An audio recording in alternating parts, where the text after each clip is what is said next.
একটা return complain আসে যে আগরতলা এজি অফিসের একজন কর্মচারী মন্দাকান্ত নাথ চৌধুরী উনি লাঞ্চ পিরিয়ডে ওনার পার্স টেবিলের উপর রেখে হাত ওয়াশ করতে গিয়েছিলেন। সেই সুযোগে একটি ছেলে রুমে ঢুকে ওনার পার্স এবং এটিএম কার্ড নিয়ে যায়। সেম একটি কমপ্লেন আসে আমাদের সেক্রেটারিতেও, একটা রুমে এইভাবে ঢুকে লাঞ্চ পিরিয়ডে একটা ছেলে পার্স এবং এটিএম কার্ড নিয়ে যায়। তো আমরা সিসিটিভি ফুটেজ কালেকশন করি এবং তার নাম তৎক্ষণাৎ পাওয়া যায়নি।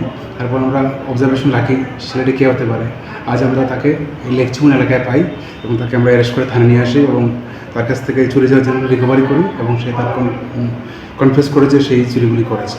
তাকে আমরা আগামীকাল পুলিশ রিমান্ডে কোর্টে প্রেরণ করব। তার নাম হচ্ছে লিভিশন মারাট, তার বাড়ি মনু থানা এলাকায়। সে আগরতলা লেকচুমনিতে ভাড়া থাকে। কী করে? সে নর্মালি কাজ টাজই করে, কিন্তু যখন অফিসে যায় তখন ভালো ড্রেস ফ্রেস পরে, যেমন একজন অফিসিয়ালস এইভাবেই যায়।